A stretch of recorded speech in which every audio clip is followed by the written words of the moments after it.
Allow me to introduce you to the Peugeot 208. There's going to be 3 flavours of this car, and it's going to be the most important car that Peugeot has launched in years because it has a petrol, a diesel and an electric version. All 3 very well sorted. The one I've driven today, this is day 1 of this event, so today I've driven the petrol and the diesel. The petrol is phenomenal.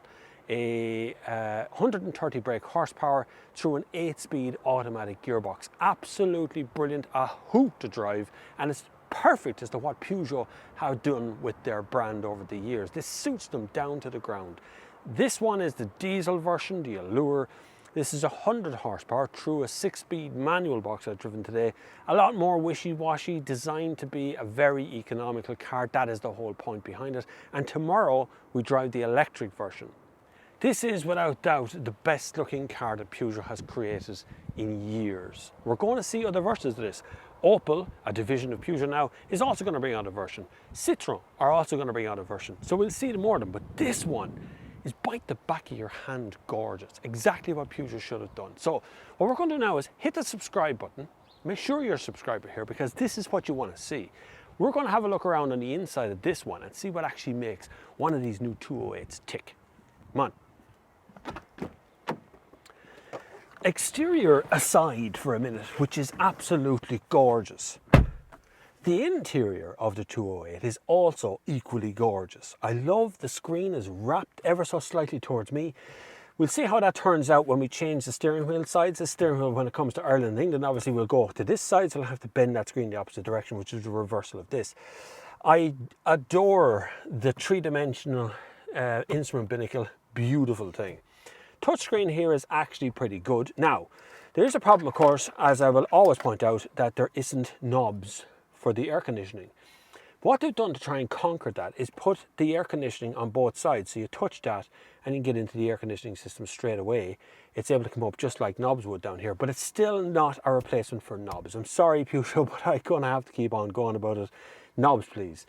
There's plenty of room in here, in the design, somewhere in here, to put 3 knobs that has hot, cold, directional and speed. That's all you want really. Anyway, below that we do have the instruments where you can physically touch buttons to bring things up on the screen. You can turn off the start stop, the hazard warning lights and so on. They're all physical buttons, but again they don't have an idea which button you're pressing to do what. You still have to look down to press the button. I'm going to forgive this. This car is going to get a pass on an awful lot of stuff because it's my favourite car that's come out of Peugeot. It's got to be near a decade since I've seen a car to get so excited about. 508 is very exciting, but this is way above that. Anyway, 2 USB ports, 1 standard USB. This is how you do it, everybody else. This is how you do it, Mercedes. This is how you do it, Skoda and everybody else. A normal USB port over here and a USB-C on this side, so you have the choice. You can decide. Both of them are active for the Apple CarPlay. Perfection. Ideal. Top of the class, 10 out of 10. Storage-wise, there is an automatic storage area right here with a 12-volt socket next to it, and then you have this other one that flips down, gives you more storage for 2 phones, 3 phones. You fit all kinds of things in there. And this kind of a shelf thing here, which I'm sure is meant to do something, but it's fine. It works perfectly. Piano black is okay. I don't see too much marks on it. They wipe off easy enough, I have to say, so it's actually pretty good. This one is a 6-speed manual. Very vague French gearbox. I expected it. It's normal in a French car. You do get it. In the back of that, you got drive mode. We'll go into that on the drive maybe. You got sport mode, normal mode, and then kind of eco mode as well. Then you have the small, it's a bone of contention for me again, the small steering wheel. Not my favorite thing, but I have to say the car outweighs how bad the steering wheel might be. The steering is fine. It holds the road incredibly well. The petrol one is outstanding. The petrol in 8-speed automatic is an absolute top of the class car. I love it.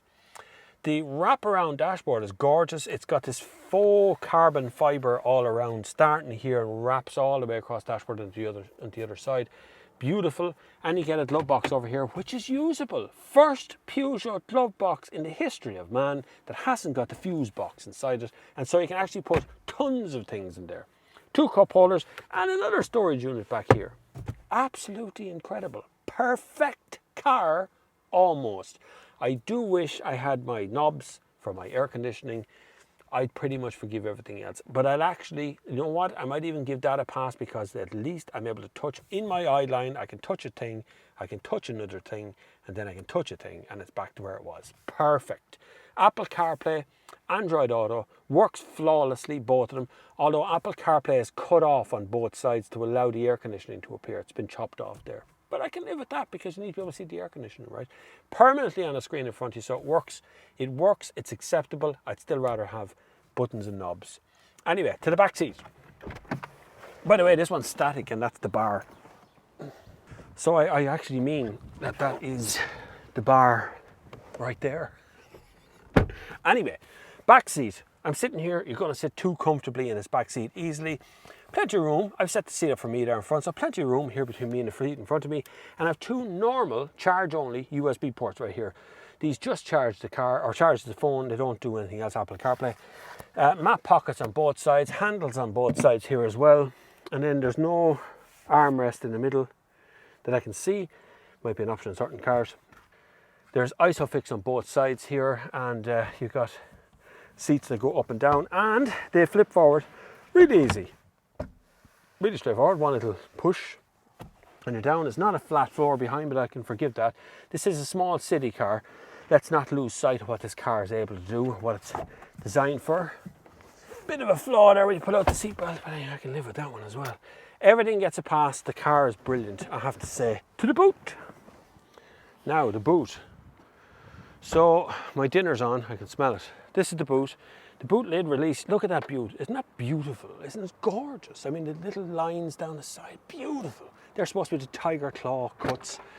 It's not electric or anything, that's okay though. I can live with that as well. Big boot, big drop into the boot, which I quite like. So you have plenty of space in here for all you want. Shopping bag hook on one side here, tonneau cover at the back. When you look into the boot, it looks ordinary, nice and deep, but flip this up and you're going to see one new thing that's in here that Peugeot has done all along, and it's vitally important, and every other car company should be doing it. There's a black round thing in the boot called a spare wheel. It's only a skinny, it comes from Continental tires. It is what I like to see in the boot, having had a couple of punctures over the last while and realising the fatal flaw of the air inflation system is totally useless. So that's me for the day. I have driven the petrol and the diesel. I found the petrol to be exceptionally good, particularly in automatic. The diesel, what would I pick first? I'd pick a petrol automatic Allure version of it. So a fairly high up spec of the thing. I really love that 3D cockpit thing. It's a gorgeous thing, and a wraparound. It's just a very, very good car. Tomorrow I get up at the crack of dawn and we go driving in the electric car. That's our next thing to do, is the electric version of that car, which is what I'm really excited to see. I want to see what Peugeot's doing. I want to see how affordable they're going to make it. I want to talk about battery degradation. I really want to nail them on these kind of fronts and see what it's going to be all about. But right now, the next thing that's on my mind at this moment is a young man over there in a white outfit who is pointing a glass of beer at me. So I'm going to get a beer. See you tomorrow, right? So it's quite early in the morning. I want to get an early drive of this car. This is a sort of a pre-production of the electric version, okay? So range on the dash right now says 280 kilometers on the full tank. That changes when you're driving along, but it's my first drive. Now, I drove the petrol and the diesel yesterday, and they are brilliant. Well, particularly the petrol one, thank you. The diesel one, I think, is a little bit more of a commuter's car. I think it's still very good, but it feels very, you know, set up for fuel economy. Now this electric one does change the game. So what Peugeot's doing here is offering you 3 cars in one, right? So you get 3 options on the car here. The sun is going to hop off us now in a second because it's very early here and the sun is just rising over that direction. So remarkable things in the Peugeot that I really like at the moment. This 3D sort of virtual cockpit dash thing is brilliant. I love that everything's kind of lifted off the dash. It looks brilliant. It feels nice when you're pootling along here. The second thing I like is the cockpit, virtual cockpit, or iCockpit as they call it, is very good. I like that it has the temperature controls are now on the screen the whole time. Now this electric one, I'm going to try the petrol one again later on. I'll see if I can get a chance to actually film in it. The problem is we do a lot of miles and it's very hard to pull over and just suddenly slap a camera in to film. So I'm going to try. Okay, pull out here, should be good.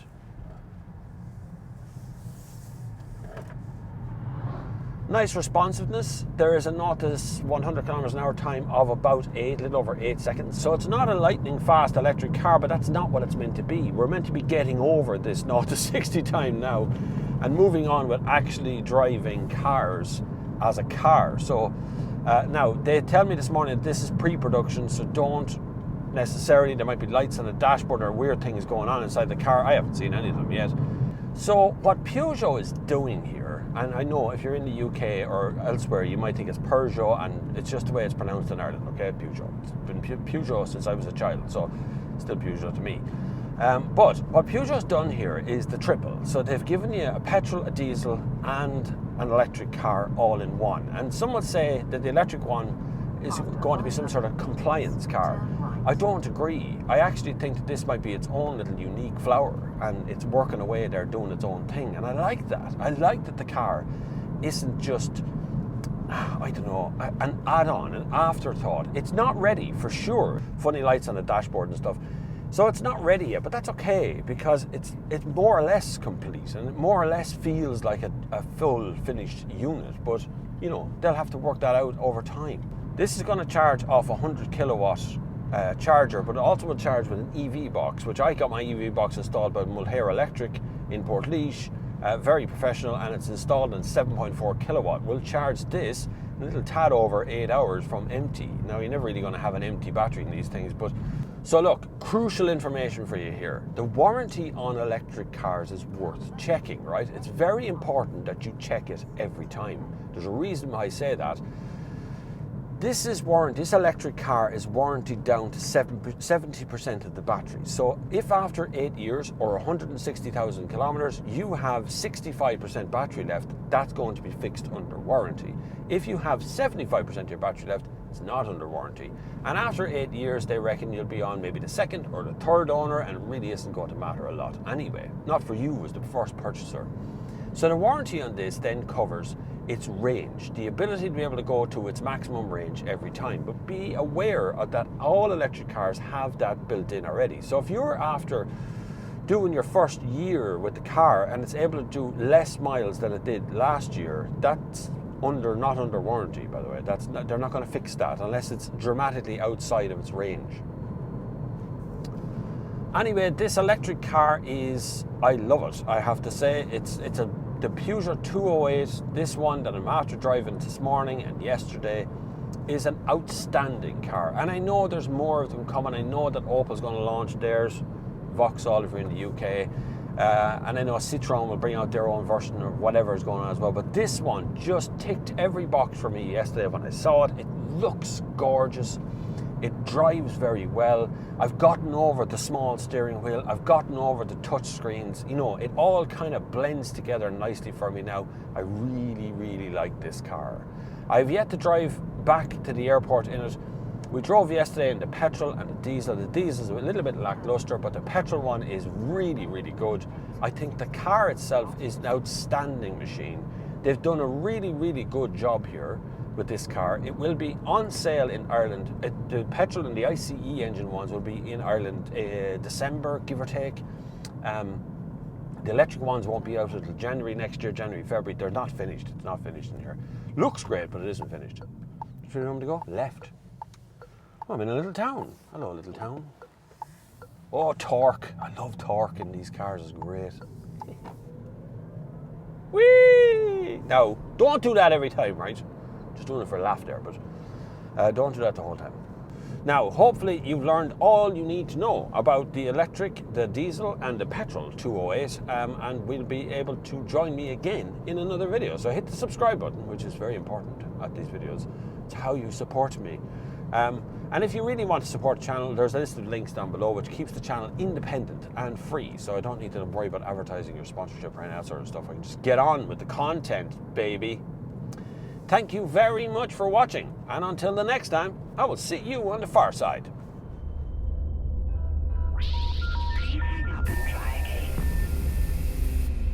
Je roule électrique. Je souhaite pouvoir choisir un véhicule pour son style, large éventail de la population. Et une fois ce constat posé, il a fallu également s'intéresser aux clients de véhicules électriques, et notamment à ceux qui tendent à délaisser leur véhicule thermique. Stopped on the side of the road with Robbie Farrell from the Sunday World. It's their lovely car here. The colour of that car is so gorgeous. Stopped in a garden centre by the looks of it. Portugal. We love Lisbon.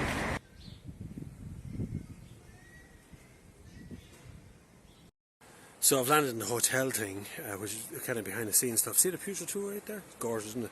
Looks nice for bigger alloys, but it's beautiful, beautiful little car. But I'll show you this, look. Electric scooters. They've brought a couple here. We can't ride them, we're not allowed. I could if I really wanted to. Cute, aren't they? Peugeot E. Look at behind the scenes. That's backwards on that screen. I wonder if it's going to come out backwards there. Anyway, Peugeot E Ludix IX. Don't know how you pronounce that. Looks good, I have to say. I like electric scooters. I like the idea of it anyway. Now, what's next, lads? I've been driving all day. Now thirsty in the back of the throat now. Can do with a little beer, you know. Never drink and drive, but I'm not driving, so. So the reality of these press launches is you end up standing around. Tables like this waiting for keys of a car because someone's cleaning it or doing something with it. But all you want to do is get into the car so you can drive the thing. So now I've finished with my electric cars, which are all over there. Nobody wants electric anymore. Everybody wants gasoline now. And we can't get them. So just going to have to wait until everyone's finished their test drives. They never have enough cars at these things. Never. And it's a pain in the ass, what it really is.